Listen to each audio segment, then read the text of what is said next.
Shalom saudara-saudara yang dikasihi dalam Yesus Kristus. Firman Tuhan kita pada saat ini diambil dari Lukas 4 ayat 42 sampai 44 dengan tema Injil harus diberitakan. Saudara-saudara yang dikasihi dalam Yesus Kristus, di Kapernaum Yesus banyak melakukan mujizat-mujizat, menyembuhkan orang sakit dan mengusir setan. Yesus lakukan ini sampai malam hari. Oleh sebab itu, pada hari esoknya, dikatakan waktu hari siang, dalam hal ini fajar belum menyingsing, Yesus berangkat dan pergi ke tempat yang sunyi untuk berdoa. Yesus berdoa pada pagi hari ataupun pada tempat-tempat yang sunyi, karena ini yang sering dilakukan oleh Yesus. Yesus sering melakukan doa dengan Bapanya di sorga. Yesus datang di tempat sunyi agar tidak ada yang mengganggu. Agar benar-benar doa Yesus terkonsentrasi hanya dia dengan Bapa saja. Bapa yang di sorga.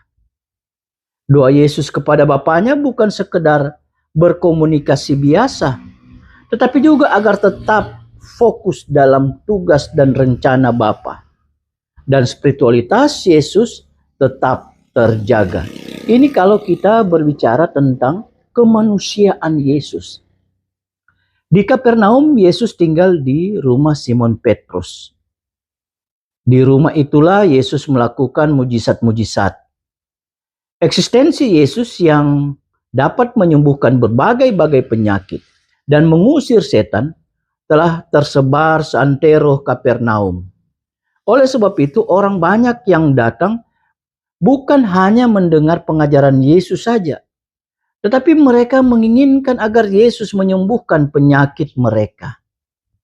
Ketika hari telah siang, fajar mulai menyingsing, banyak orang datang di rumah Simon Petrus. Mereka dapati ataupun melihat Yesus tidak ada di rumah Simon Petrus. Sehingga mereka mencari Yesus. Mereka mencari tempat-tempat yang lain. Dan pada akhirnya mereka berjumpa dengan Yesus.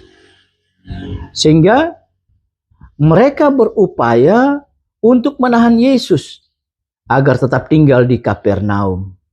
Mereka menginginkan agar Yesus jangan pergi dari Kapernaum. Tetapi Yesus mengatakan bahwa juga di kota-kota lain aku harus memberitakan Injil Kerajaan Allah. Sebab untuk itulah aku diutus.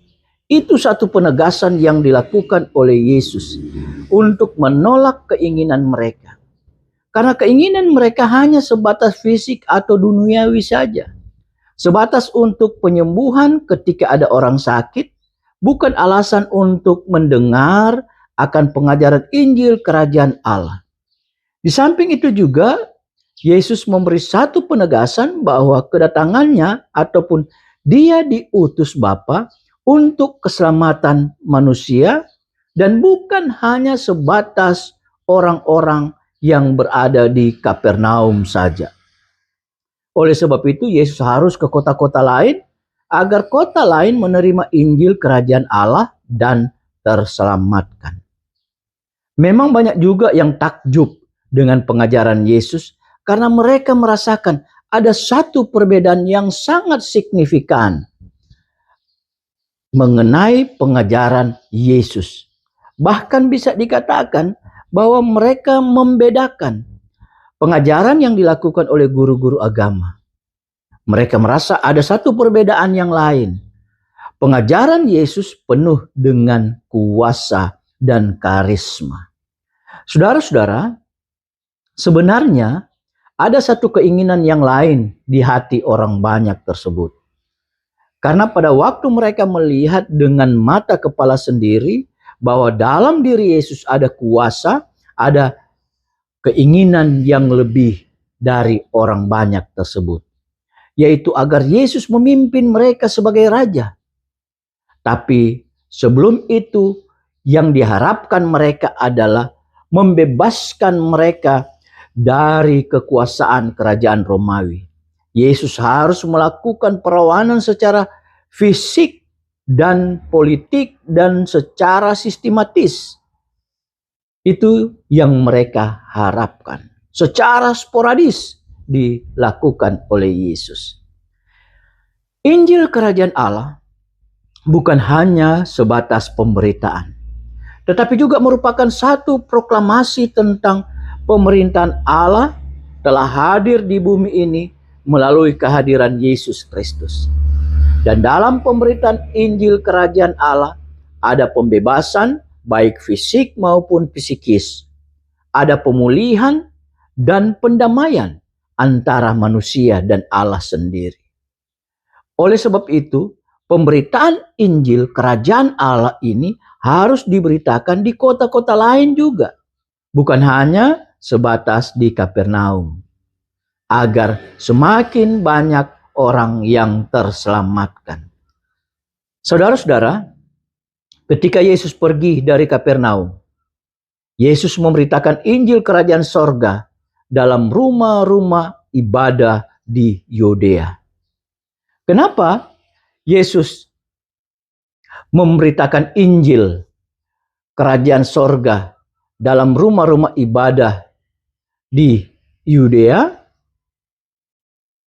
Fokus Yesus sepertinya pemberitaan kerajaan sorga di rumah ibadah. Pertama, rumah ibadah bukan saja tempat ibadah, tetapi juga pusat pendidikan dan pertemuan sosial bagi masyarakat Yahudi. Jadi memang bisa dikatakan adalah pusat sosial masyarakat yang ada. Dengan Yesus mengajar di rumah ibadah, banyak orang akan mendengarnya. Karena memang banyak orang yang ada di rumah ibadah. Kedua, dalam rumah ibadah terdapat gulungan kitab suci, Taurat dan nabi-nabi. Kita lihat bahwa dalam pemberitaan dan pengajaran Yesus, Yesus sering menggunakan dasar-dasar kitab suci untuk menerangkan kehadirannya. Karena kehadirannya di dunia ini berdasarkan nubuat, baik yang ada di Taurat maupun di kitab suci. Jadi merupakan satu penggenapan dari nubuat yang ada di kitab Taurat dan kitab nabi-nabi. Ketiga, dalam tradisi Yahudi, imam atau pemimpin rumah ibadah sering memberi kesempatan kepada guru-guru Yahudi yang lain untuk mengajar di rumah ibadah yang mereka pimpin. Yesus yang mendapat lisensi mengajar karena Yesus telah lulus dalam pendidikan formal Yahudi, mengambil kesempatan itu untuk mengajar tentang Injil Kerajaan Allah. Oleh sebab itu, kalau kita lihat dalam firman Tuhan dalam Alkitab, mereka mengatakan kepada Yesus adalah guru. Karena memang Yesus telah mendapatkan itu. Yesus menjadi guru bagi mereka. Karena dia telah mengikuti pendidikan-pendidikan formal yang ada.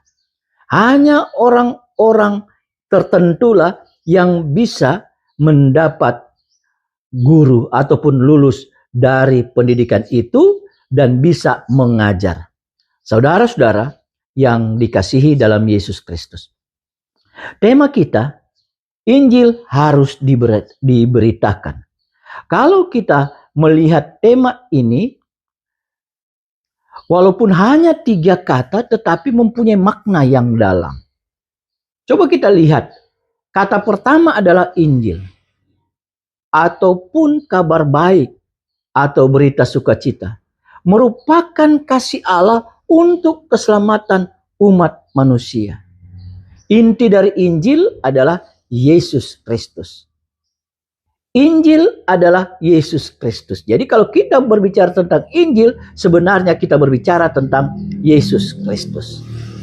Paulus dalam Roma 1 ayat 16 mengatakan bahwa Injil adalah kekuatan Allah untuk menyelamatkan. Maksudnya, dalam Injil yaitu Yesus Kristus mempunyai kekuatan untuk menyelamatkan umat manusia.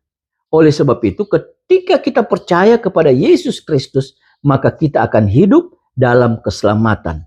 Bukan hanya keselamatan saat ini, tetapi keselamatan juga pada waktu Yesus Kristus datang ke dunia ini kedua kali.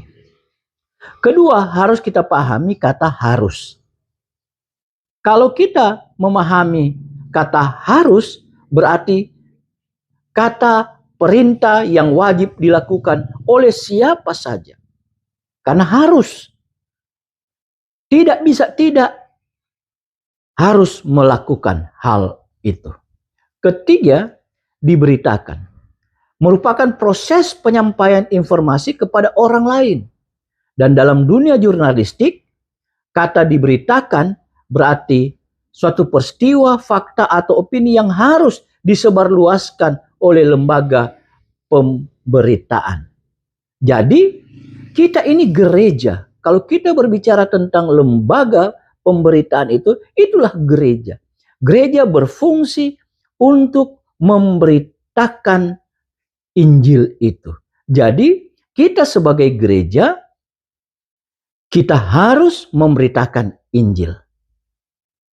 Saudara-saudara, sehubungan dengan tema ini, Gereja Watak Karo Protestan merenungkan kembali mengenai tibanya Injil di Tanah Karo, di mana pada tanggal 18 April 1890 lewat Nederlands Sendeling Genootschap ataupun NSG, yaitu satu lembaga penginjilan yang berpusat di Belanda, mengirim pendetanya yaitu Hendrik Cornelis Pruit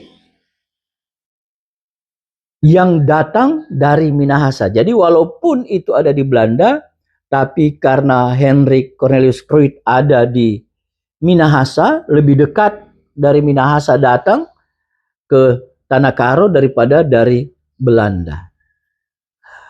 Minahasa yaitu Sulawesi Utara. Dan dia membawa pembantunya, Nicholas Ponto. Serta kemudian datang pula Benyamin Wenas, Johan Pinontoan, Richard Tampenawas, dan Hendrik Pesik dari Minahasa untuk menginjili di Bulu Hawar.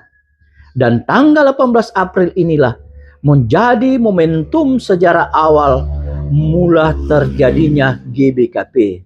Dan tanggal tersebut terus diperingati sebagai berdirinya GBKP sampai saat ini.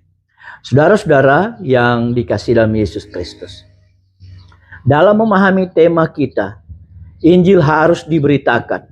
Maka kita sebagai anggota gereja diperintahkan untuk memberitakan Injil dalam pengertian bahwa di mana saja dan kapan saja kita harus memberitakan Injil, baik lewat kata-kata maupun lewat perbuatan. Dan gereja secara lembaga, jemaat, sektor maupun kategorial harus memberitakan Injil, bukan saja sebatas di mimbar, tetapi di tempat lain. Karena harus kita pahami bahwa banyak orang yang membutuhkan dan rindu akan Injil, yang rindu akan keselamatan. Untuk itu kita harus memberi diri untuk memberitakan Injil. Perlu diketahui bahwa penginjilan yang diberitakan oleh GBKP ada dua model, yaitu penginjilan ke dalam, di mana kita harus melakukan kepada sesama anggota dalam rangka penguatan iman dan memberitakan pengertian tentang Injil serta mendampingi anggota jemaat yang berduka ataupun yang berada dalam kesesakan ataupun yang berada di dalam kebimbangan dan dalam berbagai-bagai masalah yang ada. Sedangkan penginjilan keluar yaitu memberitakan Injil kepada orang yang belum mengenal Yesus Kristus. Berarti kita harus benar-benar keluar dari jemaat kita.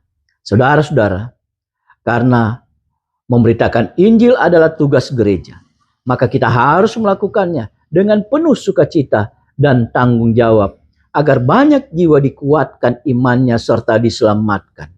Di pihak lain, agar Injil benar-benar dipahami, kita harus mengetahui dengan benar tentang Injil itu, atau siapa, bagaimana, dan kenapa Yesus Kristus. Untuk apa Yesus Kristus menyelamatkan kita? Karena kalau kita tidak memahami dengan benar akan Injil tersebut, maka sia-sialah kita memberitakan Injil. Jadi kita harus perkuat iman dan pemahaman kita mengenai Injil, agar kita tahu dan orang lain tahu akan Injil yang sebenarnya, sehingga mereka yang mendengar Injil diselamatkan. Demikianlah firman Tuhan. Tuhan memberkati kita.